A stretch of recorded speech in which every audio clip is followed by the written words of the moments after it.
नमस्कार, मैं हूं आपके साथ नेहा तिवारी। महाकुंभ में अब तक 40 करोड़ से ज्यादा लोग स्नान कर चुके हैं। दुनिया के सबसे बड़े धार्मिक आयोजन में जितने लोग आए हैं, इतनी बड़ी आबादी दुनिया में सिर्फ भारत और चीन की ही देखी जा रही है। ये रिपोर्ट देखिए।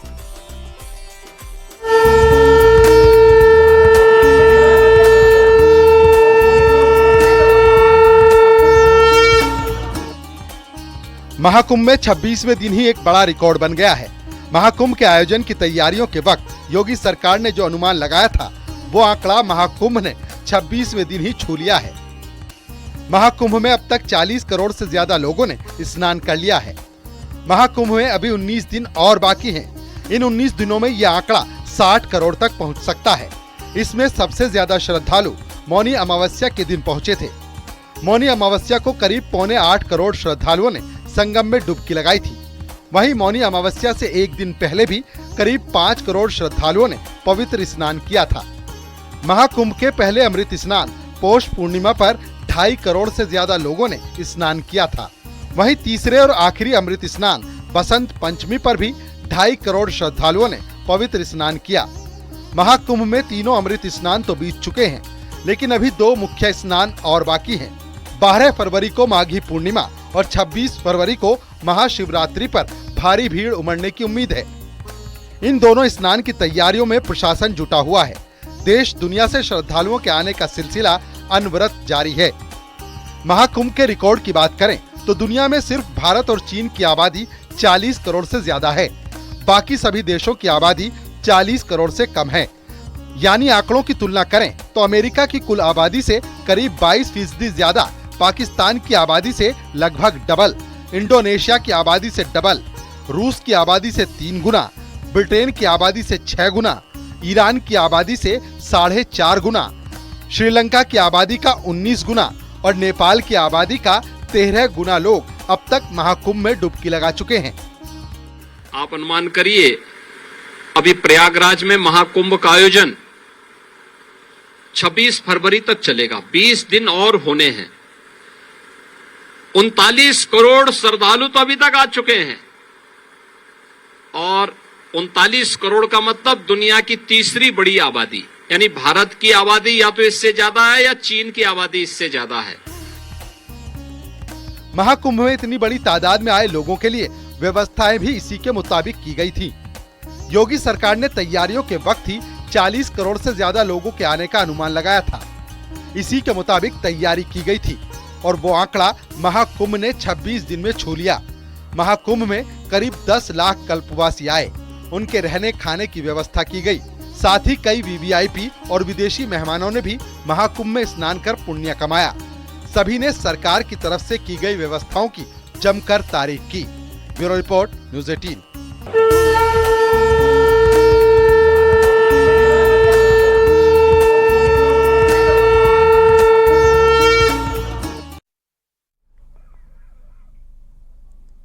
और महाकुंभ में अखाड़ों का प्रस्थान शुरू हो गया है। अखाड़े अपने प्रस्थान से पहले बड़ी संख्या में साधु संतों को नागा सन्यासी, महामंडलेश्वर और जगत गुरु बनते हुए कुंभ में अपनी गद्दी की तरफ रवाना हो रहे हैं। ये रिपोर्ट देखिए।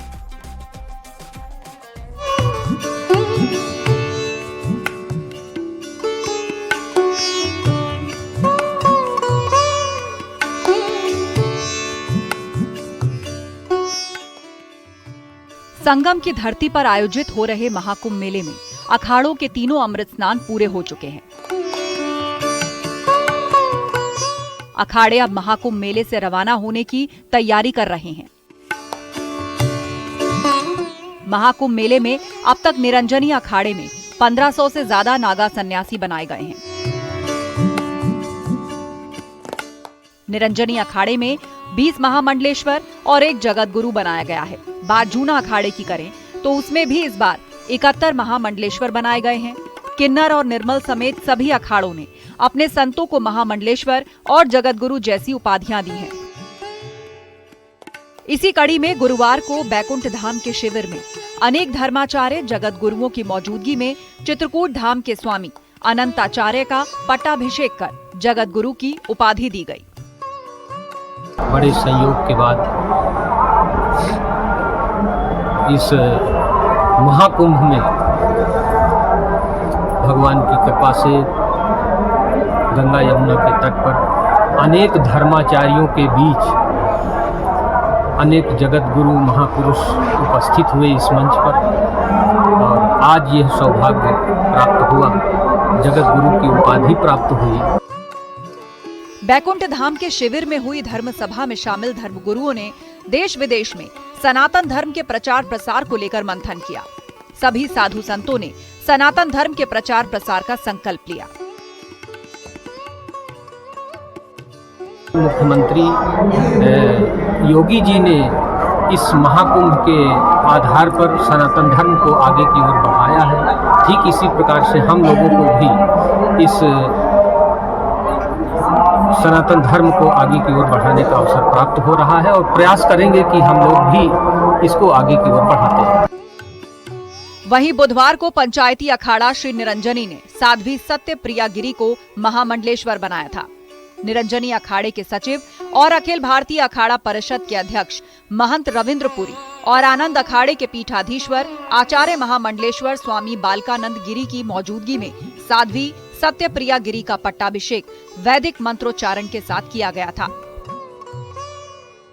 सबसे पहले आनंद पीठाधीश्वर स्वामी बालकानंद गिरी और अखिल भारतीय अखाड़ा परिषद के अध्यक्ष महंत रविंद्रपुरी ने चादर पोशी की रस्म अदा की।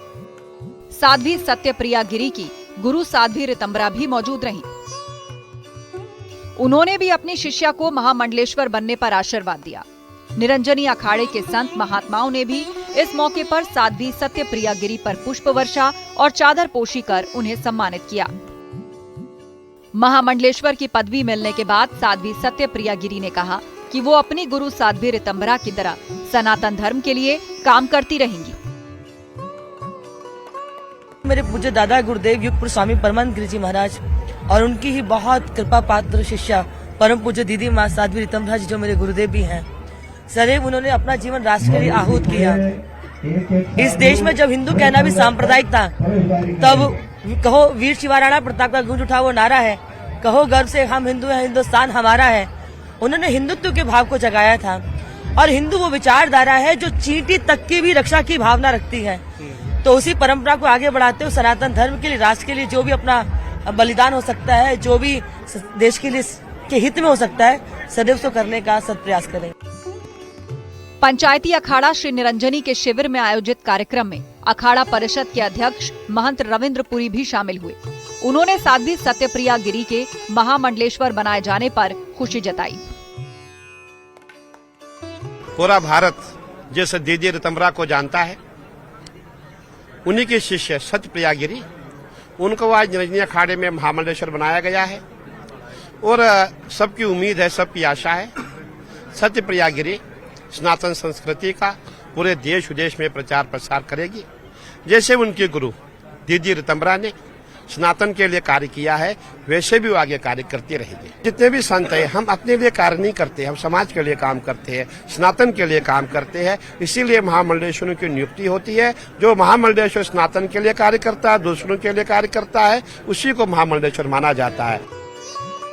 महाकुंभ में अब तक सैकड़ों की संख्या में महामंडलेश्वर बनाए गए हैं, और जो इस महाकुंभ में बाकी बच जाएंगे या जिनके मानक अभी तक पूरे नहीं हो पाए हैं, उन्हें 2027 में नासिक में लगने वाले महाकुंभ में महामंडलेश्वर, नागा सन्यासी और जगत गुरु बनाया जाएगा।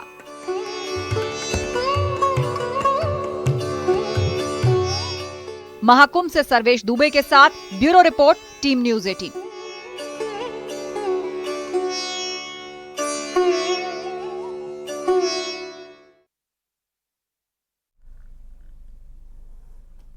और महाकुंभ में अब तक 40 करोड़ से ज्यादा श्रद्धालु स्नान कर चुके हैं। कई फिल्मी सितारे भी प्रयागराज पहुंचे हैं। एक्टर संजय मिश्रा भी सनातनी अवतार में यहां पर नजर आए हैं। न्यूज 18 से खास बातचीत में संजय मिश्रा ने इंतजामों की तारीफ की। उन्होंने कहा कि महाकुंभ में काफी अच्छा मैनेजमेंट है। चर्चा जिस तरह से अब हो रही है, क्या कहेंगे? बहुत बड़ी चीज है कुंभ, बहुत खूबसूरत चीज है कुंभ। जमावड़ा है, एक ही विचार, एक ही सोच को लेके एक जमावड़ा है। जब मैं पहली बार, तो काफी 99 के पहले भी कई बार पापा जी के साथ आया था, तब वो आंखें नहीं थी। लेकिन 1999 में पहली बार मैं अकेला आया था कुंभ, और जो भगवा कलर का मैंने जो देखा था ना, हर तरफ बड़े बड़े पीवा, लगा गुरु ये कौन सी दुनिया है जो हम अब तक अकेले में मिस कर रहे थे। जो पापा जी लोग के साथ आते थे तो बस पीछे पीछे पीछे, लेकिन इस बार बहुत खूबसूरत चीज है कुंभ, बहुत खूबसूरत चीज। और इतना बड़ा आयोजन करना, बताते हैं करोड़ों में लोग आते हैं। अब की बार 40 करोड़ लोग के आने का सोचिए, बड़े बड़े देश की जो है क्या कहते हैं उसको, जनसंख्या, आबादी नहीं है इतनी जितना खाली नहाने के लिए यहाँ आएंगे। इतना बड़ा देखें कभी स्नानगृह, इतना बड़ा। तो बहुत खूबसूरत चीज है जो इंडिया में ही हो सकती है और हमारे धर्म में ही हो सकती है ये चीज। अच्छा संजय जी, अगर हम बात करें कुंभ की, वो तो हो ही रही है, चर्चा हो ही रही है, लेकिन जो व्यवस्थाएं हैं, आपकी बार कल आप गए थे ना, तो क्या लगा? अरे मैं इसके पहले वाला भी कुंभ, मुझे साल याद नहीं है, 2-4 साल हो गए। मैं यूपी पुलिस का फेस था उसमें। हर बार थोड़ा कुछ लेवल बढ़ता जा रहा है। अब देखिए ना, इतने 40 करोड़ लोग एक शहर में आएंगे, प्रयागराज में आएंगे, इलाहाबाद में आएंगे, तो कुछ तो व्यवस्था दिखनी चाहिए। इस बार तो मुझे एयरपोर्ट से ही व्यवस्था।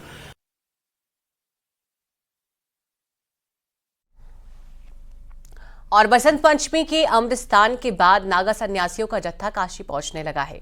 गंगा किनारे सभी घाटों के विभिन्न आश्रमों, मठों में नागा साधुओं ने अपना ठिकाना बनाना शुरू कर दिया है। कई अखाड़ों के छोटे डेरे घाट किनारे लग चुके हैं, जिससे घाट किनारे मिनी महाकुंभ की झलक देखने को मिल रही है। कई सन्यासी महाशिवरात्रि तो कुछ होली तक काशी प्रवास करेंगे। काशी में साधु संतों का, अखाड़ों का, नागा साधुओं का प्रवेश शुरू हो गया है और अलग अलग घाटों पर साधु संत पहुंचने लगे हैं। अखाड़े से जुड़े लोग उनके स्वागत सत्कार में भी जुट गए हैं। इस वक्त मैं आपको तस्वीर दिखा रहा हूं शिवाला से 80 होते हुए हरिचंद घाट की, जहां पर एक ओर आप ये देखिए शवों का अंतिम संस्कार चल रहा है, परिजन शवों का अंतिम संस्कार कर रहे हैं, तो दूसरी ओर यहीं पर आपको अखाड़ों के जो टेंट हैं वो दिखाई दे रहे होंगे, जो पौष पूर्णिमा है उसके स्नान के बाद आएंगे। यहाँ गंगा किनारे मिनी कुंभ की अब आपको झलक दिखने लगी होगी। गंगा के प्रमुख घाटों पर ये टेंट लग रहे हैं और इन टेंटों पर अब साधु संत काशी प्रवास करेंगे। महाशिवरात्रि पर बाबा विश्वनाथ के दर्शन करेंगे, तो फिर होली में, मशाने की होली में भी ये नागा साधु शामिल होंगे। कैमरा पंकज सिन्हा के साथ उपेंद्र द्विवेदी, न्यूज़ 18 वाराणसी। और महाकुंभ से अब काशी से साधु संतों, नागा साधुओं का जमावड़ा लगने लगा है। सभी 13 अखाड़ों में करीब 6 अखाड़ों के सन्यासियों का काशी आगमन शुरू हो गया है, जिससे गंगा किनारे मिनी कुंभ की झलक देखने को मिल रही है। गंगा के प्रमुख घाटों पर टेंट लग रहे हैं। हरिश्चंद्र घाट पर डेरा जमा चुके जूना अखाड़े के संत और गदा धारण किए हुए साध्वी भी चर्चा के केंद्र में है। न्यूज़ 18 ने जाना आखिर क्यों साधुओं को 5 शस्त्रों की परमिशन होती है, साध्वी और गदा का क्या रिश्ता है। कुंभ के बाद अब साधु संतों का काशी प्रवास शुरू हो गया है। अलग अलग अखाड़ों से जुड़े हुए जो नागा सन्यासी हैं, नागा साधु हैं, वो अब काशी पहुंच गए हैं। अधिकतर जो साधु संत हैं वो शिवरात्रि तक काशी प्रवास करेंगे और उसके अलावा कुछ साधु संत होली तक भी काशी प्रवास करेंगे। अब आपको काशी के घाटों पर साधु संतों के डेरे दिखाई देने लगेंगे। तो कहते हैं कि महाकुंभ के बाद काशी में भी करीब 1 महीने महाकुंभ की ये झलक दिखाई देती है। काशी प्रवास कब तक रहता है? ये हमारा होली तक, हम लोग शिवरात्रि, महाशिवरात्रि के दिन बाबा विश्वनाथ का जो है गंगा में स्नान करके हम लोग बाबा विश्वनाथ का दर्शन करेंगे। फिर होली भी यहीं की करेंगे। इसके बाद फिर हम लोग सब अपने अपने आश्रम जहाँ जो जिसके हैं सब वहाँ प्रस्थान करें। गुरु जी, काशी में रहने का क्या हो रहा था? काशी में सभी संत क्यों आते हैं 1 महीने तक रहने के लिए? क्यों महाकुंभ के बाद, जब भी कुंभ लगता है, अर्धकुंभ लगता है, उसके बाद काशी आते हैं सभी संत? जी, काशी हमारा श्रीपन दशनाम जूना अखाड़े का मुख्यालय है, हेड ऑफ डिपार्टमेंट्स, यहीं से शुरुआती हुई है। तो इसीलिए कुंभ खत्म जब होता है तो सभी महात्मा महाशिवरात्रि और होली यहाँ की करते हैं। और यहाँ वक्त है एक बहुत ही छोटे से ब्रेक का। खबरों का सिलसिला लगातार जारी है।